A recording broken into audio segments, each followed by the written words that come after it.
Chapter 10. It was weird. Now that Streaker was under sentence of death, everyone became fond and protective of her. She had always been a pain, but she was also so bouncy and cheerful and, well, mad, and we loved her for it, really. We didn't want to lose her. Mum and Dad spoke nicely to her, and her predicament united us as a family. We fumed about the unfairness of it all, and I wondered if there was a European court of doggy rights. Dad even gave her extra meals. It didn't change the way she behaved, of course. She was still pandemonium with 4 legs, a tail, and a whiff attached. We were all very worried about her. I was scared to take her outside. I thought that Sergeant Smug, or Charlie, or their Alsatians might pounce on us at any moment. Tina and I both felt pretty depressed. The holiday was almost over, and it seemed inevitable that we would either get arrested or shoved in a bath full of frog spawn and other assorted gunge. We couldn't win. However, Streaker had to go out sometimes, and we went slinking up to the field in the evenings, hoping to avoid the Smugs. Then, 2 days before the end of the holiday, I discovered a ray of hope in the field. Actually, it wasn't exactly a ray of hope. It was a small heap of junk that somebody had dumped on the edge of the field. There was some old stair carpet, bits of wood, and metal cylinders. I've no idea what the cylinders had been used for, but as soon as I saw them, I got the most amazingly brilliant idea ever.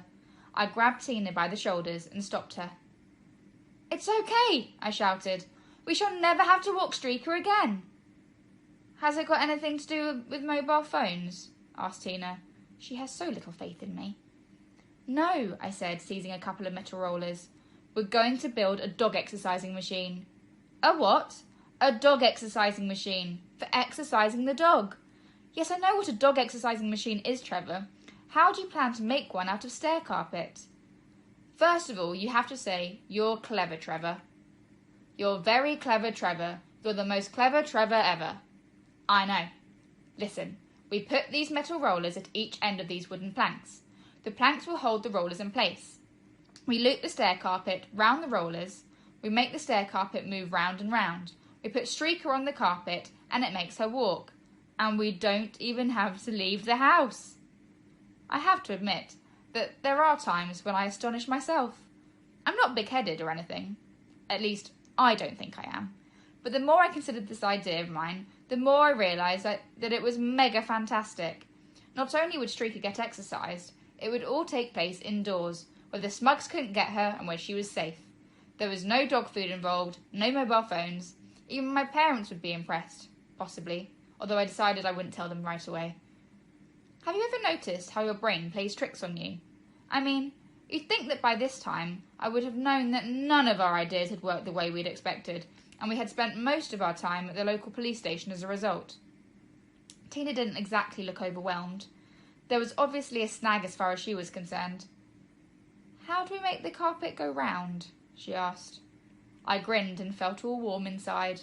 This was the most mind-blowing bit of the entire plan. "Easy. We use my mum's exercise bike." "You what?" "We use my mum's exercycle. All we have to do is connect the back wheel to one of the metal rollers, get on the bike and pedal." Tina whistled. I knew the idea would bowl her over. It was so beautifully simple. "That's really clever, Trevor," she admitted. "Won't your mum mind?" "She won't know. She's gone to aerobics. And then she does circuit training. She won't be back until the next millennium. Dad's up at the golf club. By the time they get back, it'll all be working like a dream." We collected all the bits we needed and hurried back to my house. Streaker carried the roll of stair carpet in her mouth. If only she knew what we were going to do with it. The first bit was easy. We fixed the rollers at either end of the 2 wooden planks. Putting the carpet around it was a bit more awkward. I cut it to the right length, and we both sat there and stitched up the 2 ends together to make a continuous loop. Connecting Mum's exercycle to one of the rollers was not simple. We tried using string, but that kept breaking. Then I had an idea. I told you I'm an ideas man. I had been in the car with Mum once when the fan belt broke. Mum did this really clever thing. She took off her tights and used them to make a replacement fan belt. It worked well enough to get us to the nearest garage. Tina didn't think my mum would be too happy about me using her tights. "She's got hundreds of pairs," I said. "She could put them on a giant centipede and still have lots left over. You hold this while I tie the knot." And that was that. We had finished. We stood back and admired our machine. It looked a little odd, what with Mum's tights driving the roller and the platform made of stair carpet, with lovely flowers printed all over it. Tina climbed onto the exercycle and began to pedal. The carpet started to roll. It works! Brilliant! It works! Quick, where's Streaker?